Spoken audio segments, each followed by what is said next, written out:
Hello and welcome to Connect and Collaborate. I'm Alex Hopkins, your on-air producer, and I am excited to have a very special guest join me today. We are doing our inaugural Skype interview, and so I'm very excited for that. We have Naeha Breeland. She is with Ola Brew Co. in Hawaii, actually. So how are you, Naeha? I'm doing great. Thank you. How are you doing this morning or this Wonderful. afternoon? Yes, yes, absolutely. So Morning. yeah, there is a bit of a time difference for us.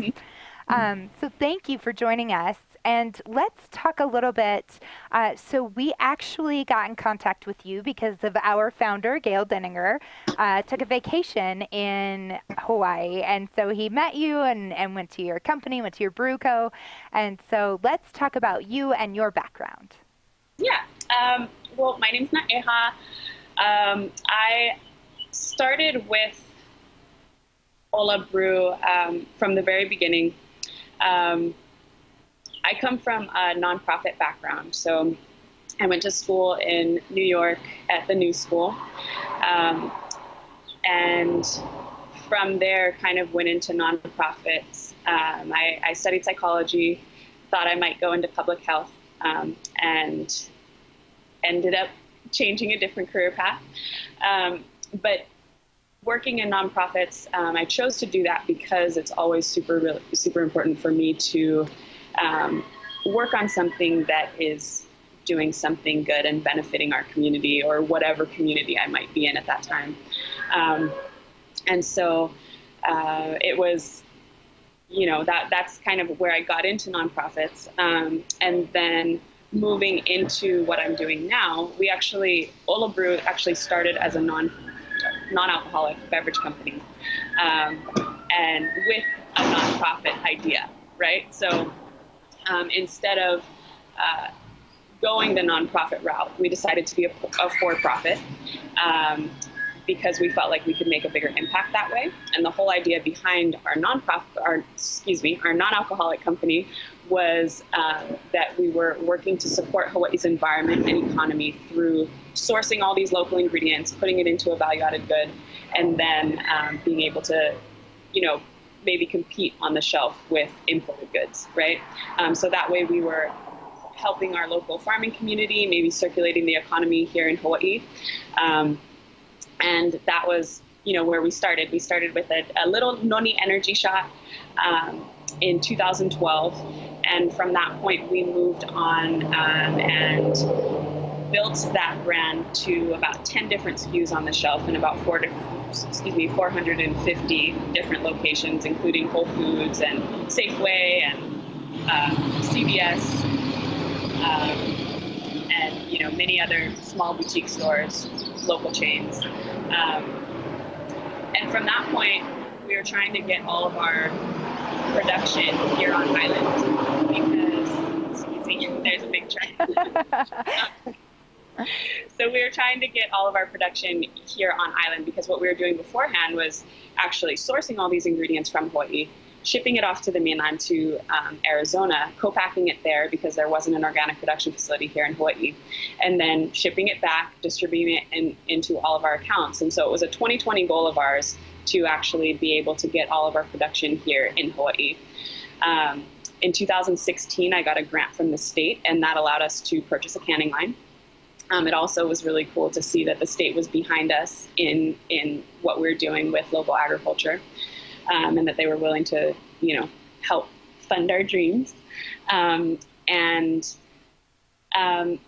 Once we got our canning line up and running and started building out our facility, we realized that we needed to get that canning line running 24/7. We needed to figure out a way that we could impact our community more and in a more impactful way. And so we started thinking about different products like ciders and like beers, right? So we could use all of these local fruits that are in abundance on this island and that are actually being wasted every year. We could take those, put those in ciders, and hopefully increase the impact of circulating our economy here in Hawaii and specifically on the Big Island. That is an amazing story. I love that for you. let's talk about that locally sourced and how you got into that process. Were you meeting with all of these companies personally? How did you project that business plan to them? Yeah. So from our non-alcoholic to our alcoholic company. So they're two separate entities, but Hawaiian Ola is our non-alcoholic company, and then we have Ola Brew as our brewery and cidery.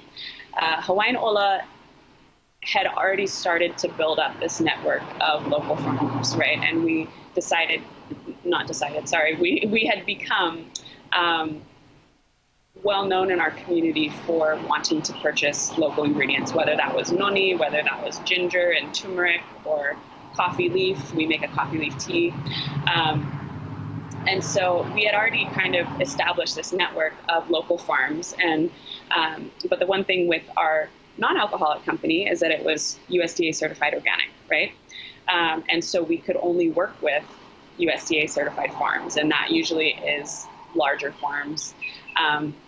And so with our ciders, we decided that we didn't want to be USDA certified organic. However, we would always use organically grown or organically grown fruits and herbs and things like that. They didn't necessarily have to be USDA certified though. And so the way that we kind of started building this network was, from what we already had. And then we actually put radio ads out on the radio, saying like, hey, we really want to buy your fruit. And what we started getting was all these people coming into our tap room asking if we could use star fruit or tangelo or ginger or grapefruit, whatever they had truly in their backyards, So that was really cool. So what we do is we take about a pound of sample. We'll do a little bit of R&D or research and development on it, and then we can let them know if we're going to use it or not. And if we can use it, then we'll purchase pretty much everything they have. So that's definitely allowed, a lot of farmers that aren't USDA certified to start selling their fruit as well in mass quantities. So Awesome. Well, and perhaps Hawaii is a bit different when it comes to those FDA, but I mean federal regulations. But how is that working for you? Was there any legislative hoops you had to jump through for that? Not really. No. I mean, it's just there are a lot of farms here in Hawaii that use organic practices, and actually, to be perfectly honest, maybe they're using higher standards than USDA, but they're based on,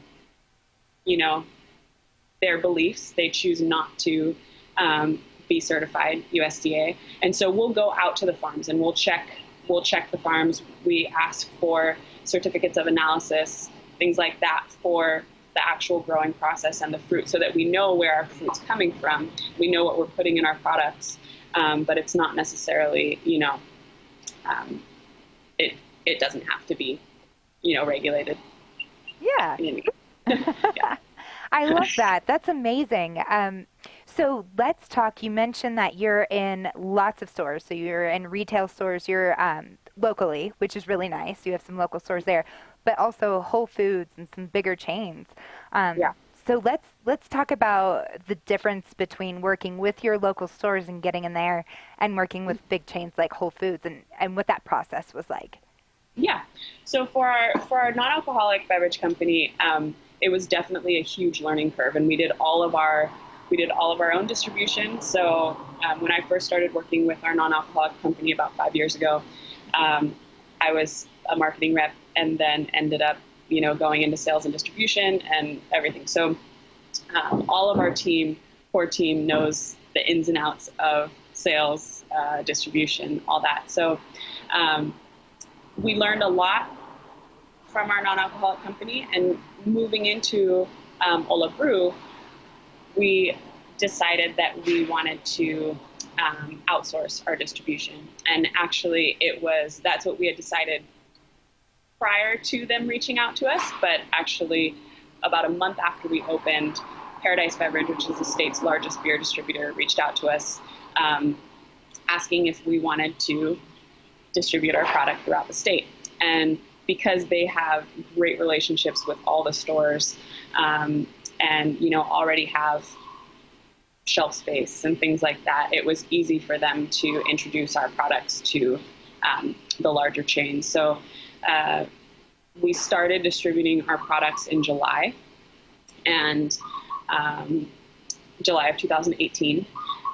And right away, our first account was Whole Foods. So that's pretty huge. So we went with Whole Foods and Walmart and Costco and Safeway,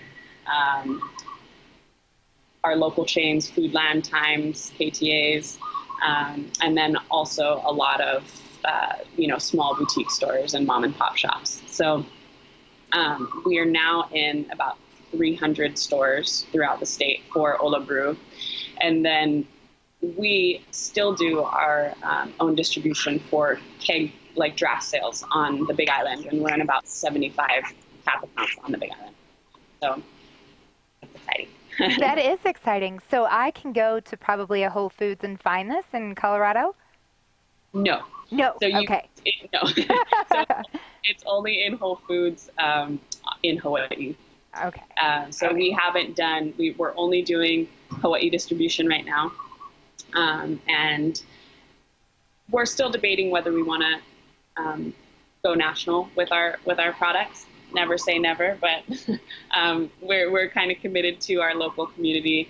And if we did choose to, go outside of Hawaii, it might be in the form of different tap rooms in major cities. So. Awesome. So do you have just the one tap room right now? Yes. And is there any thoughts on moving with more tap rooms in Hawaii right now? Yes. Can you talk about that? And I won't say exactly where, but we are looking at different islands right now, specifically Honolulu, the island of Oahu, city Honolulu, and we're looking at opening a tap room over there. We are looking at opening tap rooms, more tap rooms on this island as well. So, it seems to be a good model, and we're having fun. I think the tap room itself is a great marketing tool. It's kind of the face of what we're doing. The face of what we're doing downstairs. It's all emulated up here. So. That's great. And I'm sure you have a wonderful team presenting those taps, and you get to know your customers, and it's that local feel. Well, I look forward to you coming to Colorado eventually. I got my fingers crossed for that. So let's talk about your own canning line. So that was prior to the tap room, or was that along with the tap room? So that was prior to the tap room. We actually got our canning line on site in the fall of 2016, and it took us a couple months or about a half a year to build that out, to build out the whole canning line area, the canning line facility, production facility. We did our first production run on there that was actually non-alcoholic beverages for Hawaiian Ola in the summer of 2017, so July of 2017, and then that was kind of when we were thinking we needed to expand, right? So we had the back bay of a 20,000 square foot warehouse. It was about 4,000 square feet, and then slowly started acquiring more bays in this 20,000 square foot warehouse. We now have 14,000 square feet of this 20,000 square foot building. So we've built in our brewery, we've built in our winery. The federal TTB law says that if we're brewing all these different types of alcohol, we need to have different addresses. So one bay is a brewery, the next bay is a winery where we make all of our ciders. Ciders are technically considered a sparkling wine if we're using ingredients other than apple or pear. So because we're using all of our local fruits, we brew it in the winery. That space also doubles as a juicing area. So we have thousands and thousands of pounds of fruit that are coming in every week, and we're just juicing away. And we'll store that in our freezer until we're ready to put it in cider. So that's very cool. Um, Yeah. so your transition from Hawaiian Ola to Ola Brew Co. was, did one of you just wake up one day and you were like, let's make beer? How did that come It about? was truly figuring out how we could make a bigger impact on our community. So looking at the fruit that was still going to waste on island, we were trying to find an outlet for that, right? And not only was our fruit going to waste, but it was kind of a logistics problem. So it was B grade fruit that couldn't be sold in stores, right? It was fruit that just wasn't being harvested off trees, right? Or bushes, whatever. um, and so basically, we are just looking at how can we be the solution to this logistics problem. We can purchase B-grade fruits that wouldn't be sold elsewhere because we don't need it to look aesthetically pleasing. We're just going to be juicing it, so we're going to be smashing it anyway, right? And for the fruit that was going to waste because it wasn't being harvested, we have a team. If there's like an elderly couple or something that can't actually go out and pick their fruit, then we can go to the farm, pick it for them, and purchase it from them. So there was a lot of that, and figuring out what we could use that in was where the beer and cider came from. So it was a lot of brainstorming, figuring out exactly how and what we could do with what we had available on island. Obviously, we don't. All of the ingredients that we're using don't come from Hawaii, so we get apple juice from Washington. Apples don't grow in Hawaii. We get our grains and barley from the mainland as well, and hops as well. We are working on a hops project, though, up in Waimea, which is about 40 miles away from here. And so, so there's stuff in the works to become more self-sustaining here on island. Which is always a plus. Can you talk about that hops project, or is that still very much in the dark? Well, I'll say that we have a 5-year goal to have at least one estate grown beer. So that's including all the hops, that's including all the grains. We do grow grain up in Waimea, about 40 miles north of us, for cattle. So there are some people that are growing grain for cattle. So we know that we can grow grain, and hops have not been grown in Hawaii. So we've been working on different ways to get around the cold set necessary for hops growing and things like that. And we're finding solutions. So we'll be working on that definitely in the next year or so. Awesome. Well, and you guys seem to be trendsetters when it comes to your company. Have you found other people knocking on your door asking for advice as to how you got started? Absolutely. So that brings up a good point. When we started with, we did have a little bit of seed capital. And then we also went on something called WeFunder, which is an equity crowdfunding platform. Basically allows anybody and everybody to invest anywhere from $100 to $100,000. And since we did that, we opened up our first round. We're in our third round right now, but we opened up our first round in July of 2016. And since then, we've seen 4 different Hawaii companies on WeFunder, and 3 of those companies reached out to us asking about WeFunder and asking,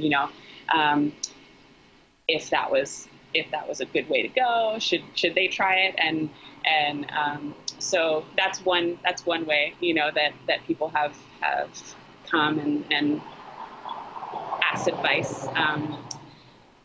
And truly, I think most of all,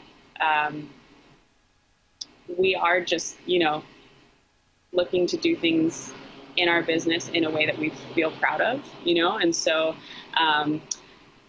as much as we can do business in a genuine way and in an authentic way that's serving our community, that's exactly what we'll do. So I think that in that way, we have seen that more breweries, and want to say that it's because of us, but more breweries in Hawaii are using a lot more local fruits. That's a great thing.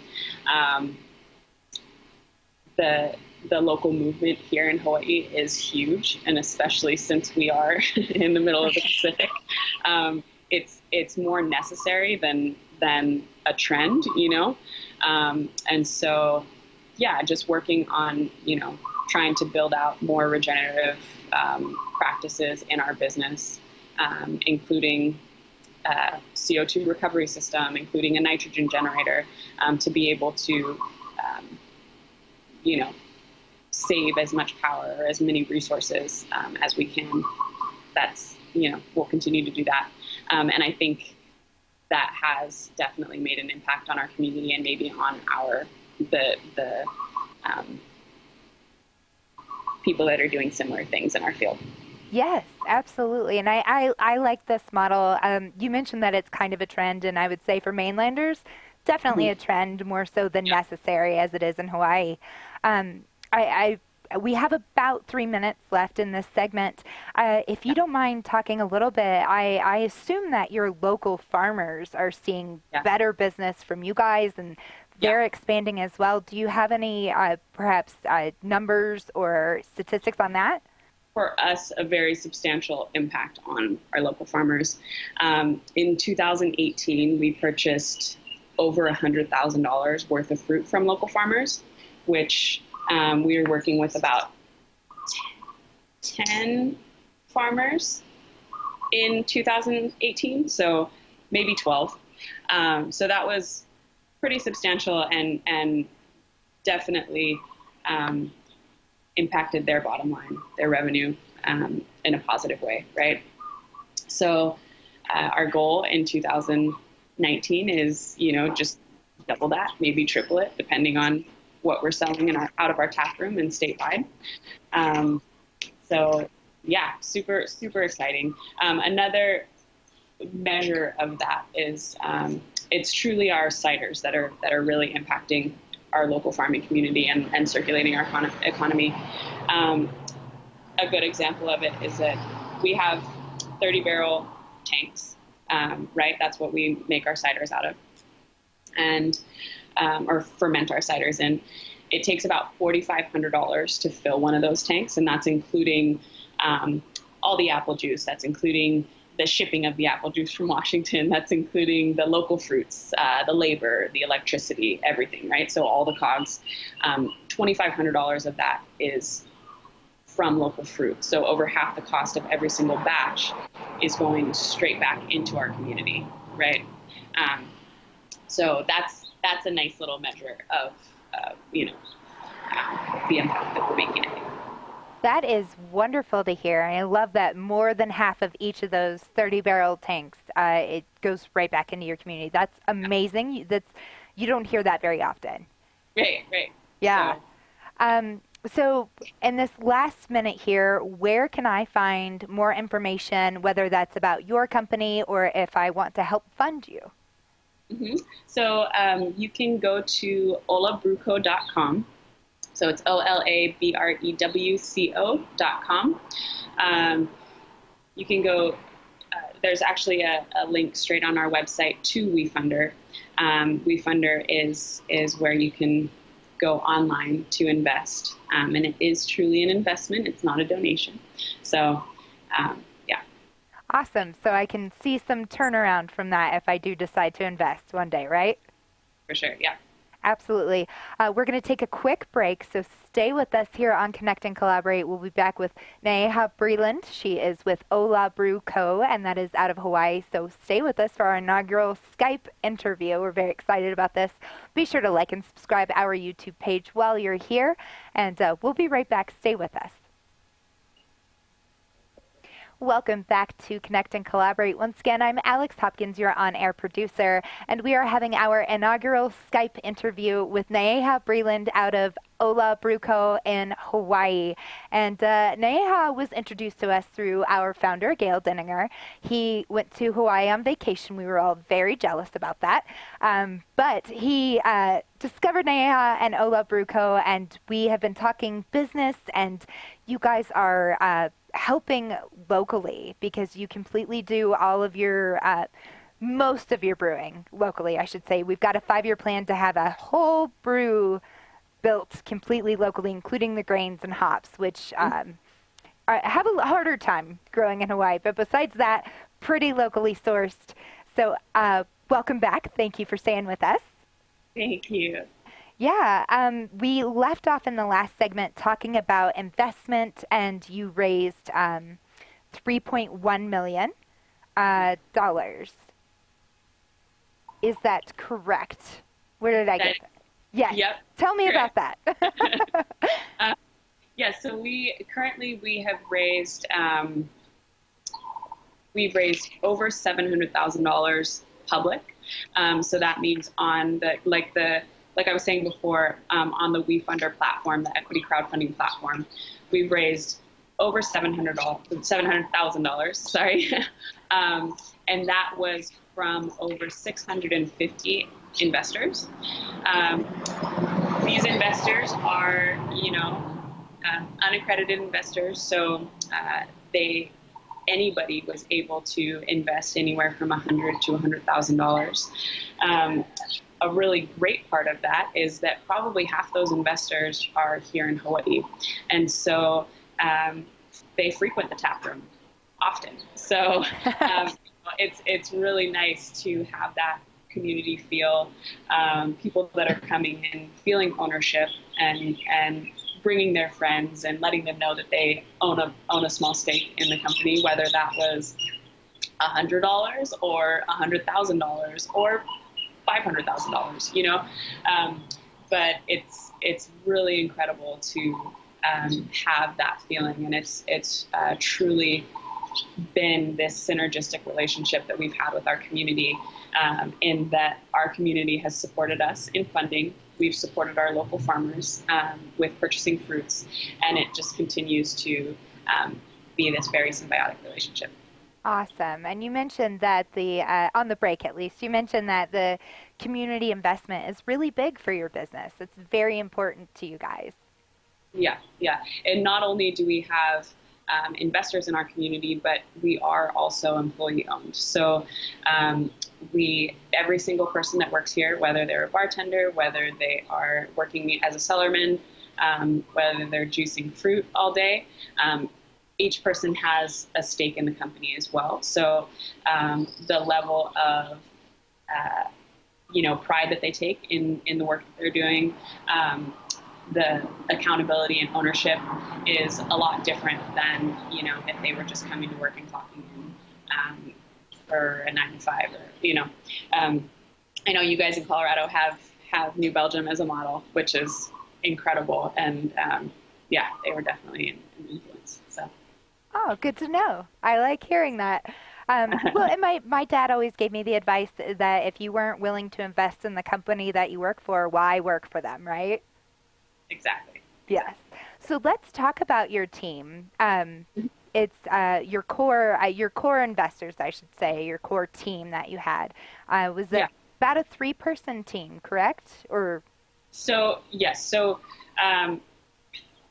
going back to Hawaiian Ola, our non-alcoholic beverage company, it was founded by Brett Jacobson, who was from California, or is from California, moved over to Hawaii about 9 years ago, got a small piece of land down in Milkshake, which is very marginal ag land, right? So it's rocky, lava-y, and hard to grow things, but the goal for him was to be able to figure out ways to self-sustain and ways to grow interdependently different crops, right? And from that dream of his, he formed Hawaiian Ola, which was our non-alcoholic beverage company. He started with noni. Noni is a fruit that's native to Hawaii and very highly revered in the Hawaiian culture for all of its medicinal benefits. But he started with that because noni grows straight out of lava rock, right? It's one of the first things that grows after there's been a huge, lava flow. So he figured that if he could create a demand for noni, or something that grows anywhere, then he could help the local farming community and to build the ag economy here. And so that's where Hawaiian Ola started. And he brought on, different team members, Derek Pittman, who's now our director of operations, was a sales manager in Hawaiian Ola. Chris Whitten, who was the brand manager and helped with a lot of the business development in Hawaiian Ola, also consults with us as our brand manager for Ola Brew. And myself, who, started out 5 years ago with Hawaiian Ola as a marketing manager, now working as the director of marketing here in Ola Brew, as well as being the president. So, yeah. Wow. So we've all worked together for a really long time, and have a great team dynamic. We all push each other to our limits, and having Brett as the founder of Ola Brew as well, it's just kind of this fearless team, and really having a mission and a goal for positive impact as the North Star, and then being able to kind of do whatever we need to do to get there, I love that. It's always great to hear a story where you get along so well with your team. Yeah, yeah, totally. So let's talk about, you mentioned in the last segment that you've gone through 3 rounds with Ola Brew Co. Walk us through those rounds. So we started with a small amount of seed capital, and from there we opened our first round on WeFunder, the equity crowdfunding platform. In our first round in WeFunder, we raised we raised $500,000, just over $500,000. And with that, we purchased tanks. We used a lot of that funding for the initial build out. So we did a lot of the work ourselves. So it was, bringing in tanks, it was epoxying floors, it was putting sheetrock up on all the walls, things like that. And, just the initial build out of everything. The second round was just after we opened. So we opened in December 15th of 2017. We opened our brewery tap room cidery.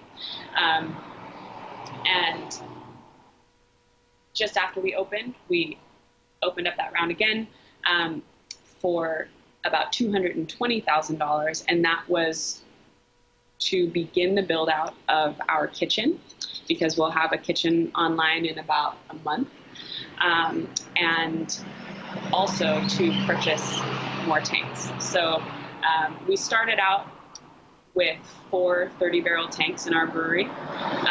We now have those 4 30-barrel tanks and 6 60-barrel tanks.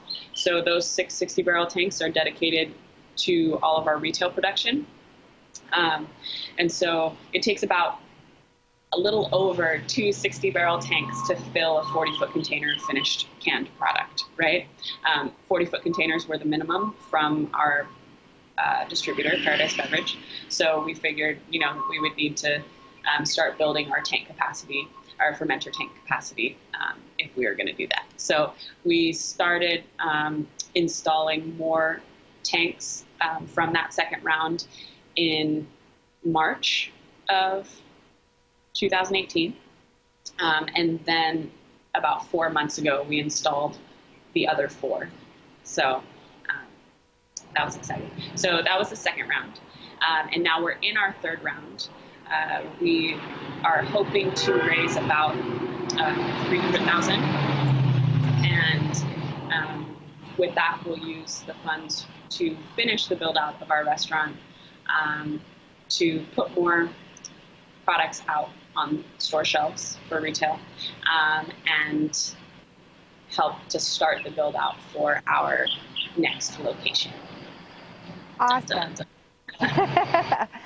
We will get to that because I'm excited to hear about that. But I want to make sure that our audience is aware that you guys are open to raising that $300,000 right now.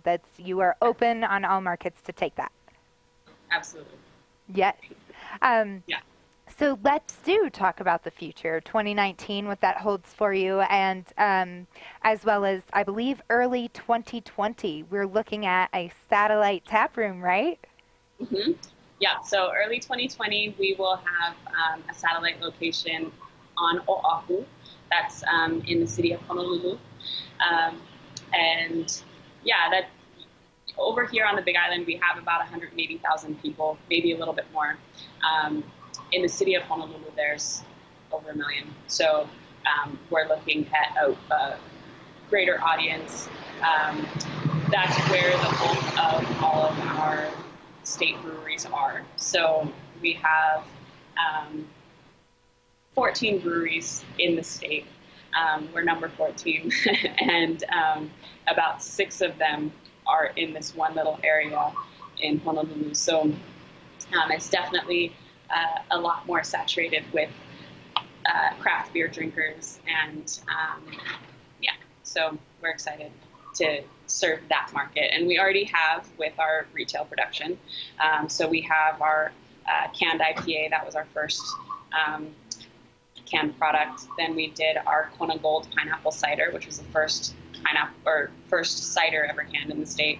And then we have our Ma'a Lager, which is our most recently canned product. So Yeah. that's available for everybody right now, but a tap room is going to be awesome over there too. So, do you already have somebody planned to go over to that tap room, or do you plan to hire within Honolulu, Oahu? We'll do both.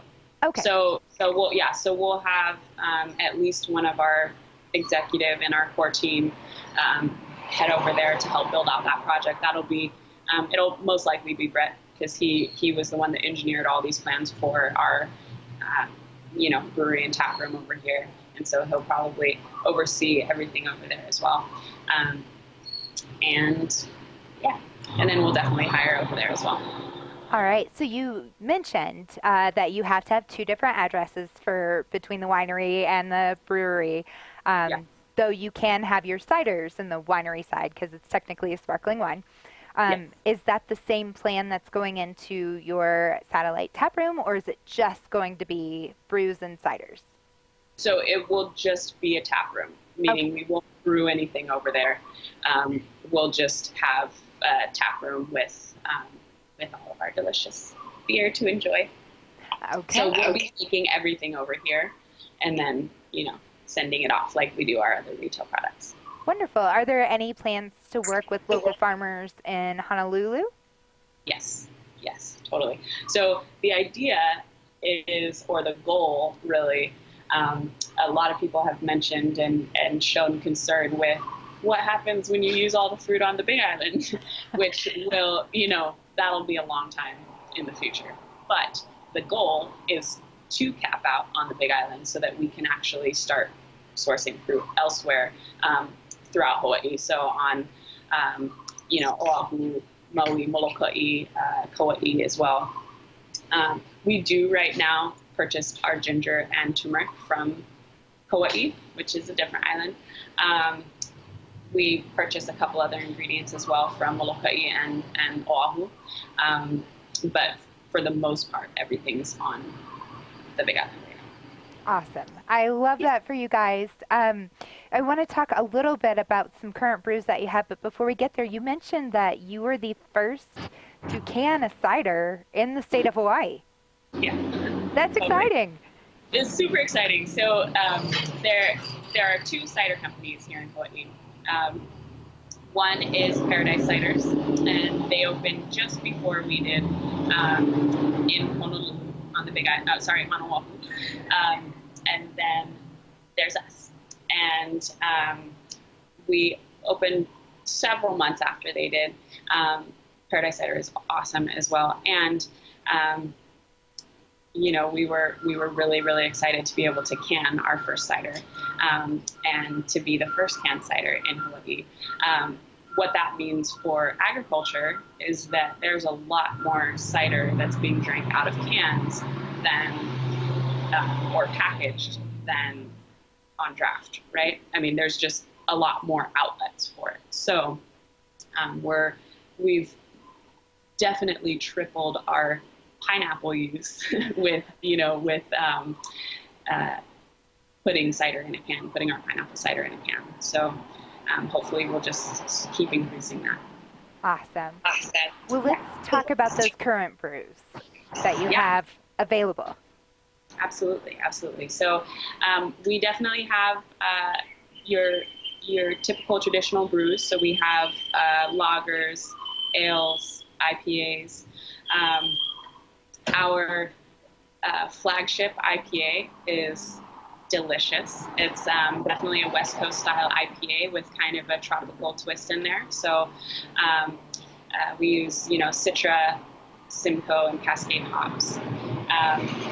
And that's delicious. We also, one of our most enjoyed brews is our double IPA, which we make a seasonal. So for a little while when we had watermelon, we had a double watermelon IPA. We just tapped a grapefruit double IPA.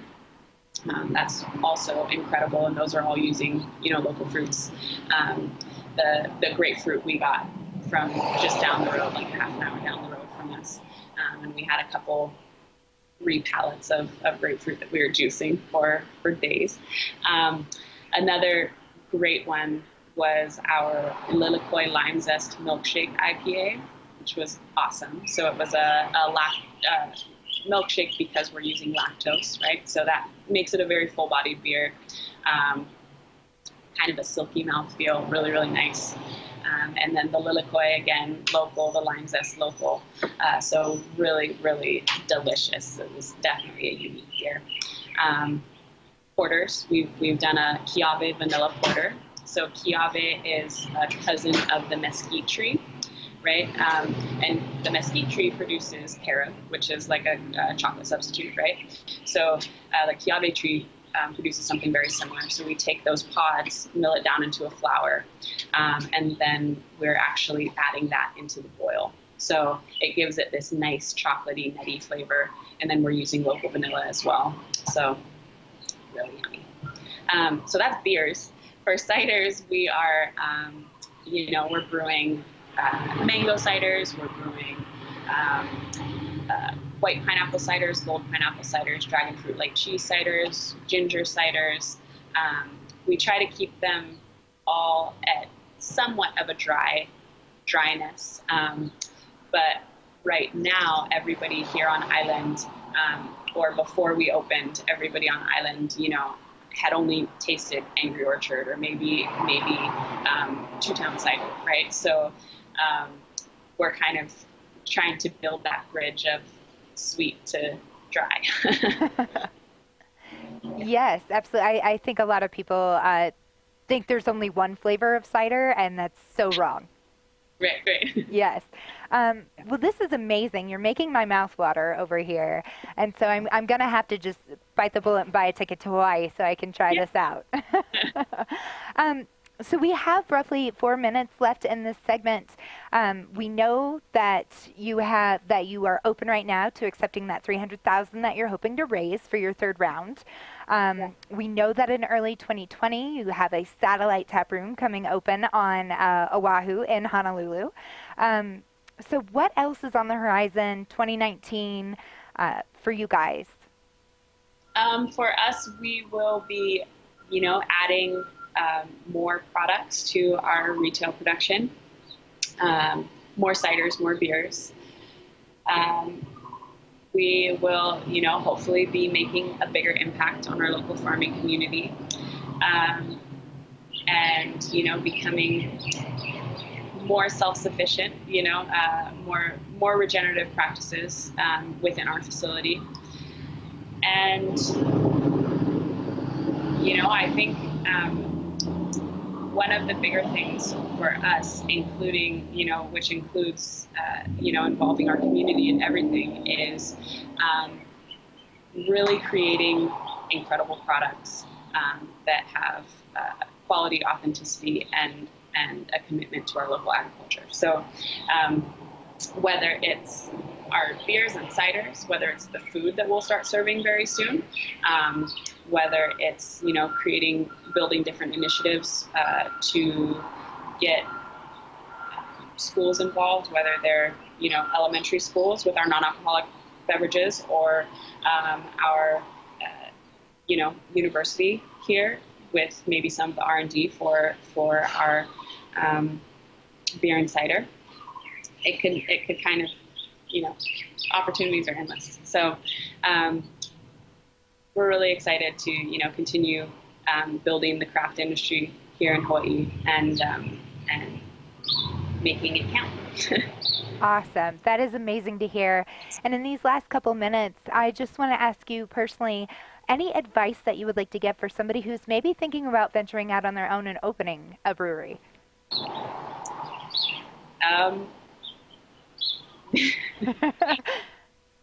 Well, especially here in Hawaii and on an island where we don't have a lot of specialists or don't have a lot of resources readily available to us, it's really important to think about how you can create a business that is both efficient for, economically, but efficiently for the environment. So that's in any business. In a brewery, I'd say just remember that brewing is 90% cleaning and 10%. So there's a lot of scrubbing floors and tanks. Good to know. I will keep that in mind. One more time for our audience, where can we find more information? Where can I invest? Yeah, so you can go to olabruco.com. You can also go to wefunder.com/Ola Brew.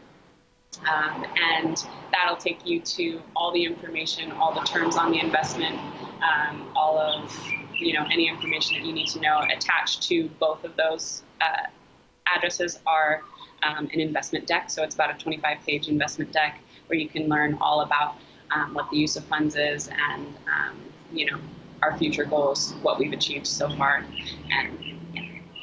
Awesome. Thank you so much, Naeha. It's been a pleasure speaking with you. Thank you very much. I appreciate your time, Alex. Yes, absolutely. And thank you for joining us today on Connect and Collaborate. In case you missed the web address, it's olabrewco.com. We'll also have that available for you down below. Be sure to like and subscribe our YouTube page while you're here. Go ahead and invest in a brewery in Hawaii. It'll be the best decision you made today. Thank you so much. Have a great day.